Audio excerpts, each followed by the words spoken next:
정당 중에 유일하게 녹색당만 초대해 주셔가지고 감사드립니다. 아마 초대해 주신 이유는 그런 것 같습니다. 그 시민들이 직접 정치를 하는 가장 어떻게 보면 뭐 단순하고 어떻게 보면 확실한 방법은 정당입니다. 정당이라는 게 그냥 정치인들끼리 자기들끼리 만들어서 자기들끼리 권력 다툼하는 그런 것이 우리는 정당이라고 생각하지만, 사실 정당이라는 게 제대로 됐다면 시민들이 정치에 참여하는 통로가 바로 정당입니다. 저도 이제 녹색당이 생애 첫 정당이고요. 저도 사실은 정치라는 것에 제가 직접 정당의 당원으로 참여한 적이 없었습니다. 어느 순간에 제가 이걸 해야 됐다고 생각을 했고, 저는 후쿠시마 원전 사고가 계기가 됐지만, 사실은 녹색당의 당원들만 하더라도 굉장히 다양한 이유 때문에 정치에 참여를 합니다. 왜냐하면 지금 국회라는 곳이 아까도 말씀드리셨지만 굉장히 단순한 구성입니다. 그들만의 리그라고 표현하지만 노동자나 농민 국회의원은 사실 거의 없어졌습니다. 예전에는 좀 있었습니다. 점점 더 국회 구성은 단순해지고 있습니다. 아까 말씀하신 것처럼 50대고 남성이 많고 정장을 입고 있고 상당히 이 사회에서 어떤 뭐 지위라든지 재산을 가지고 있는 사람들, 이런 사람들로 점점 더 국회라는 게 채워지고 있습니다. 그러다 보니까 대변되지 않는 목소리들이 너무 많습니다. 내가 가진 관심사가 대변되지 않고 나의 처지가 대변되지 않습니다. 요즘 뭐 청년 정치 이런 거 이야기 많이 하는데, 청년들이 과연 국회에서 대변되고 있느냐? 발탁은 되죠, 그죠? 선거 때마다 뭐 비례대표니 해가지고 뭐 두 사람 발탁하거나 하긴 하지만 그분들이 청년의 목소리를 대변하기는 힘듭니다. 왜냐하면 청년들의 힘으로 국회 간 게 아니기 때문에, 엄밀하게 따지면 기존의 국회, 기존의 정당에서 발탁이 된 겁니다. 그러다 보니 대변되지 않는 목소리들이 많습니다. 특히 이제 청년들, 청소년들 대변되지 않지만 예를 들면 소수자들 대변이 안 됩니다. 우리나라가 지금 유엔에서 그죠? 유엔 사무총장을 배출한 국가인데, 유엔 사무총장인 반기문 사무총장이 계속 강조하는 게 성소수자 인권입니다. 그리고 차별금지법이 제정돼야 된다. 근데 우리나라는 차별금지법이 제정이 안 됩니다. 거대 양당이 다 차별금지법 제정에 반대하거나 소극적입니다. 여기 보시는 게 대만의 성소수자 운동을 하고 대만 녹색당의 당원인 분이 얼마 전에 왔었습니다. 대만 같은 경우에도 대만 녹색당이라는 정당을 통해서 성소수자들이 정치에 참여를 하고 있습니다. 왜냐하면 기존의 정당을 통해서는 대변이 안 되기 때문에. 예, 길고양이입니다. 네, 고양이들, 동물은 그죠? 사람도 뭐 어린이, 청소년은 대변이 안 되는데 동물의 목소리가 국회에서 대변이 된다. 되게 낯설게 느끼실 수 있지만 이미 세계의 많은 나라들에서는 동물을 대변하는 정당들이 있습니다. 뭐 대표적인 게 녹색당입니다. 길고양이들에게 만약 투표권이 주어진다면 아마 녹색당이 제1당이 될 거라고 저는 확신합니다. 근데 투표권이 없는 거죠. 어린이들한테 한번 물어보면 녹색당 좋아합니다. 녹색이잖아요. 근데 어린이들 투표권이 없어요. 네, 청소년들 마찬가지입니다. 중학생, 고등학생들. 작년에 지방선거 하는데 저희 녹색당 후보가 나간 어떤 지역에서 중학생들 사이에 카톡방에서 난리가 났답니다. 녹색당이다. 대안은 녹색당이다. 투표권이 없어요. 부모님을 통해야 됩니다. 네. 대변이 안 되는 거죠. 우리나라 청소년들의 목소리가 대변이 안 됩니다. 그러니까 학교가, 청소년들의 입장에서 보면 학교란 곳이 답답하고 자신들의 목소리가 반영이 안 되는 구조라고 느낄 수밖에 없습니다. 밀양에 있는 할머니들입니다. 보시는 것처럼 이 추운 겨울에 농성을 하고 있습니다. 송전탑에 반대하는 할머니들입니다. 이분들이 국회라는 곳에 수없이 왔다 갔다 했는데 그 국회에서 정말 자기들의 목소리가 대변된다고 느끼지 못했습니다.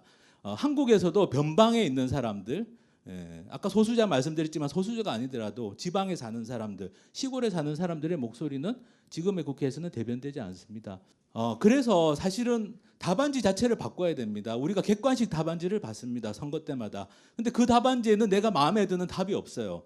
그러면 차악을 택해야 되는데 그것을 우리가 수십 년 동안 계속 투표를 통해서 반복해 왔습니다. 저도 그런 걸 반복해 왔습니다. 어느 순간에 생각이 바뀌었습니다. 답안지를 우리가 바꾸자. 우리가 답안지에 새로운 답을 집어넣자. 우리가 왜 정당을 못 만드느냐, 이런 생각을 하게 됐고요. 사실은 전 세계 90개국의 녹색당이 있는데 녹색당이 만들어진 근본적인 이유는 이겁니다. 기존의 정치는 우리의 목소리를 대변하지 못한다. 답안지 자체를 바꿔야 된다. 그래서 많은 나라에서 녹색당이 만들어졌고 대한민국은 좀 늦게 만들어졌습니다. 2012년 3월에 지금 제가 활동하는 녹색당이 만들어졌는데, 이 녹색당이 90개국에 만들어졌는데 정당이 이렇게 만들어져서 정치에 진입을 하려면 문턱이 있습니다. 어느 나라나. 근데 어떤 나라는 문턱이 굉장히 높고요. 어떤 나라는 문턱이 낮습니다. 녹색당의 경험입니다. 전 세계 녹색당의 경험. 미국, 대한민국 문턱 높습니다. 이 나라들. 원내 정당 자체가 두세 개밖에 안 되고요. 미국은 녹색당이 만들어진 지 30년이 넘었는데도 원내 정당입니다. 미국 국회에 녹색당 국회의원이 없습니다. 왜 그런가 하면 미국은 100% 소선거구제, 선거제도 자체가 1등을 해야만, 지역구에서 1등을 해야만 국회의원을 만들 수 있습니다. 우리는 조금 낮죠. 미국보다는 좀 낮습니다. 비례대표라는 게 있으니까. 근데 녹색당들이 만들어지고 뭐 10년이 안 돼서 5년이 안 돼서 국회에 들어갔던 나라들이 있습니다. 여기 보시는 나라들이 쭉 있는데 이런 나라들은 녹색당만 있는 게 아니라 온갖 정당들이 다 있습니다. 5개에서 11개 정도 국회의원을 가진 정당들이 있습니다. 비례대표제 중심의 선거를 가지고 있기 때문인데요. 선거제도를. 근데 그러면 어느 쪽이 더 나은 정치를 하고 있느냐?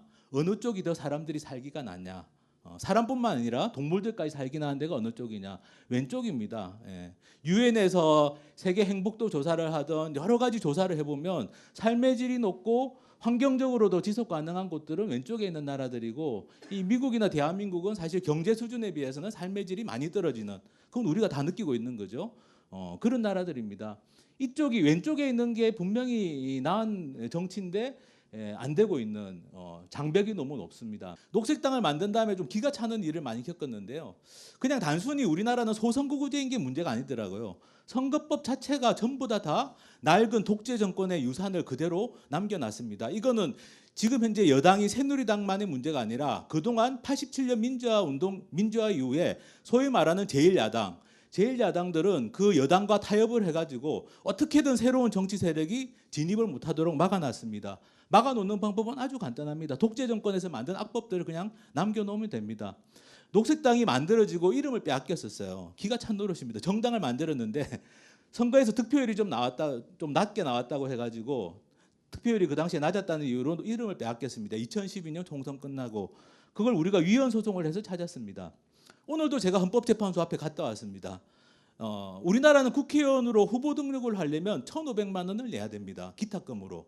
아무것도 해주는 것 없이 1,500만 원을 내야 됩니다.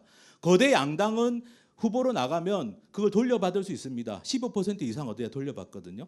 근데 저 같은 녹색당 같은 경우는 시작하는 정당인데 지역구에서 후보가 나가서 15% 넘기기 힘듭니다. 그러면 하나도 못 돌려받습니다. 이런 식의 기탁금 제도를 가진 나라가 전 세계에 어디 있느냐? 그래도 제가 녹색당에서 활동하기 때문에 전 세계 녹색당 우리 친구들에게 다 물어봤더니 없습니다. 네, 기탁금이라는 것 자체가 없어요. 있어도 100만 원이 안 됩니다. 우리나라처럼 1,500만 원을 내야 되는 나라는 없습니다. 일본밖에 없습니다. 일본도 정치 후지잖아요. 네. 네, 일본 분들한테 미안하지만 일본 정치도 후지입니다. 근데 그런 후진 정치를 가진 나라 말고는 없어요. 그래서 오늘 우리가 또 헌법소송을 또 제기했습니다. 헌법재판소에. 기가 찬 노릇이죠. 국회의원이 되려면 1,500만 원을 내야 된다. 우리가 계산을 해봤습니다. 최저임금을 받는 노동자가 이 1,500만 원을 마련하려면 2,800시간 이상을 일해야 됩니다. 그래야지 기탁금을 마련할 수 있습니다. 기탁금만 가지고 선거운동 할 수 있습니까? 못합니다. 선거 비용이 또 들어갑니다. 돈 없는 사람은 선거에도 나오지 말라. 이게 지금 우리나라 선거법입니다. 그런데 어쨌든 녹색당은 살아남았습니다. 이 탄압 속에서 전두환 정권이 만들고 박정희 정권이 만든 이 악법 선거법들이 그대로 남아 있었는데 거대 양당들이 기득권 가진 정당들이 그대로 남겨놨는데 어쨌든 우리는 그 속에서 지금 4년 가까이 살아남았고 다른 정당의 모습을 만들고 있습니다. 녹색당이 뭐가 다르냐라고 많이 질문하시는데요. 일단 참여하는 사람들이 다릅니다. 제가 말씀드린 것처럼 기존의 정치가 나의 목소리를 대변하지 못한다. 나의 관심사를 대변하지 못한다. 그렇게 생각하는 사람들이 모였더니 처음부터 지금까지 계속 여성 당원 비율이 54% 정도 됩니다.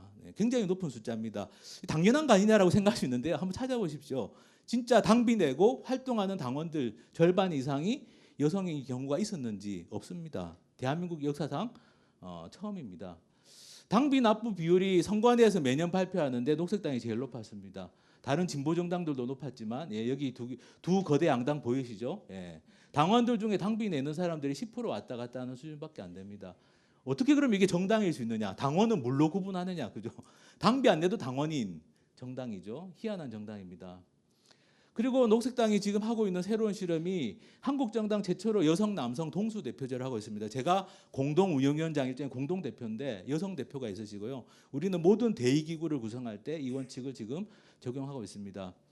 그리고 앞서 사실은 굉장히 좋은 온라인 플랫폼들에 대해서 많은 설명들이 있었지만 또 한 가지 중요한 것은 사실은 선거가 아닌 추첨제라는, 이게 사실 민주주의를 혁신하는 굉장히 좋은 방법입니다. 물론 온라인으로도 이걸 구현할 수 있습니다.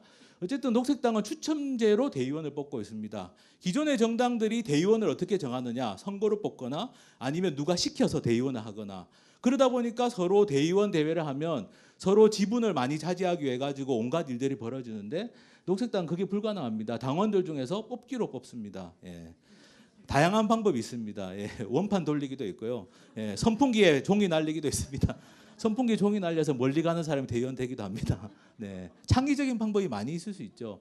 중요한 건 우연성입니다. 누구나 될 수 있다라는 거. 누구나 대의원이 될 수 있다. 정당의 대의원도 특별한 사람들만 하는 건 아니다. 그리고 이제 참 기가 찬 노릇이요. 대한민국 정당이 참 이상한 게, 저희가 올해 초에 한번 계산을 해봤어요. 우리가 어느 정도로 이름이 오래됐는지 했는데 우리가 3년 됐는데, 지금 현재 당원이 아까 보신 것처럼 당원 없는 정당 말고 그래도 좀 당원이 좀 있는 정당, 거대 양당 포함해서 우리 이름이 가장 오래됐습니다. 네, 새누리당이 우리보다 뒤늦게 한나라당에서 새누리당으로 이름을 바꿨고요. 지금 녹색당이 제일 이름이 오래된 정당입니다. 이게 무엇을 의미하는 것이겠어요?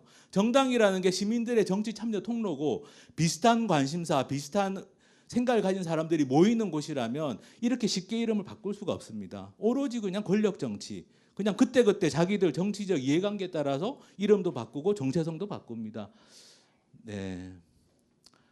지금까지 녹색당이 해온 일은 뭐가 있느냐?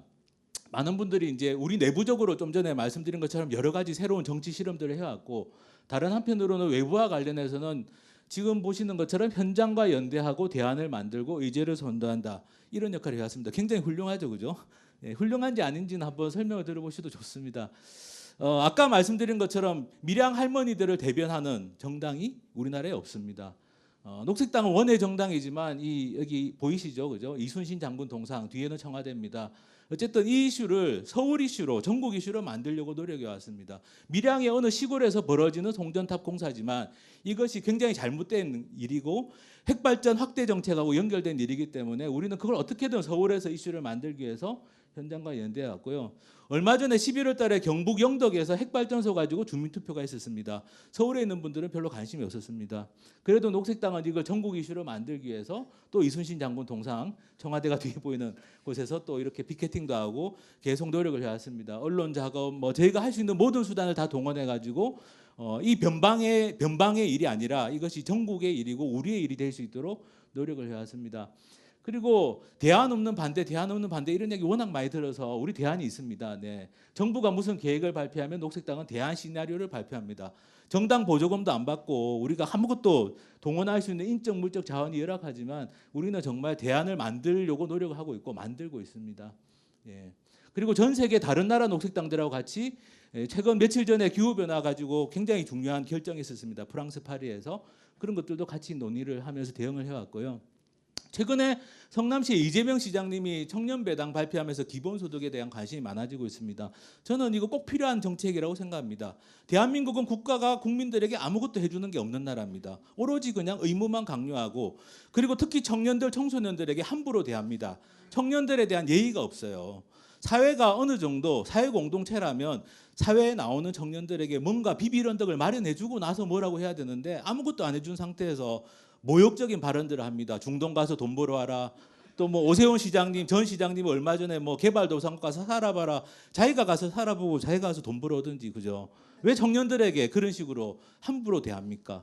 기본소득이라는 거 저는 정말 필요한 정책이라고 생각하고요. 녹색당이 어쨌든 3년 반 이제 넘게 4년 가까이 지금 정당으로서 활동을 해왔습니다.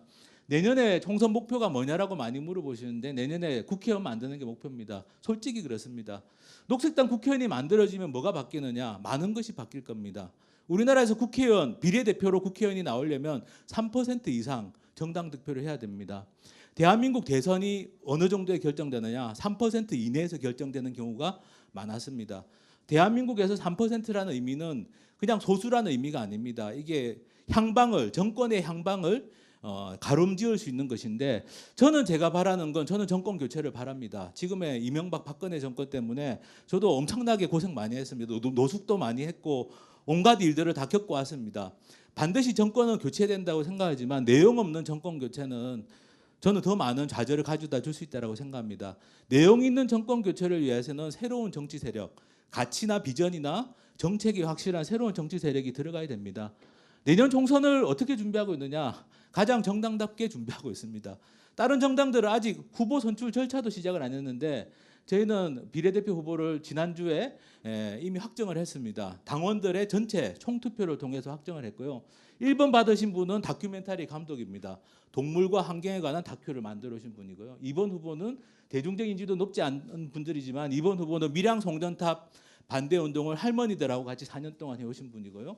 3번, 4번, 5번 후보, 3번 후보는 우리 24살 아직 피선거권이 없는 청년인데 기본소득 운동을 해오신 분입니다. 내년 1월 1일이 돼야지 피선거권이 생기십니다. 뭐 요즘 새정치민주연합은 만 45세까지 청년이라고 하는데 저희는 만 24세 5번 우리 청년 운동 하시는 5번 후보는 만 25세입니다. 4번 후보도 지역에서 환경운동 30년 이상 해하셨던 분들이고요. 대중적인 인지도가 있는 건 아니지만 자기가 해온 일들이 분명하고 앞으로 하고자 하는 일들도 분명합니다. 저는 대한민국 정치가 바뀌려면 답안지가 바뀌어야 된다고 생각합니다. 녹색당 당사에 붙여놓은 저희가 손으로 만들어서 붙여놓은 이야기입니다. 어떤 사람들은 참 형용모순이라는 이야기를 하는데요. 정치가 어떻게 희망이 될 수 있느냐. 근데 우리는 정치가 희망이 될 수 있다라고 생각하고 모였습니다. 녹색당이라는 정당으로.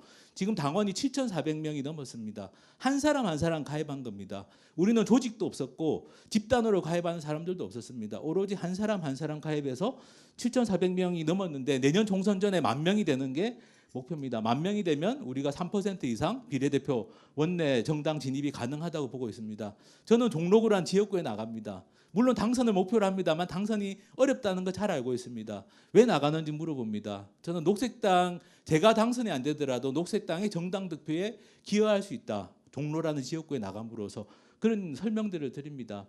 그래서 저는 좀 대한민국 정치가 내년 총선에는 정말 새로운 희망이 좀 만들어졌으면 좋겠습니다. 그 새로운 희망은 여러 가지 움직임들을 통해서 만들어지겠지만 그 중에 하나는 오늘 말씀드린 새로운 대한정당 녹색당, 녹색당이 원내 진입하는 것이 대한민국 정치면 뉴스의 두 번째나 세 번째로 장식했으면 좋겠습니다. 감사합니다.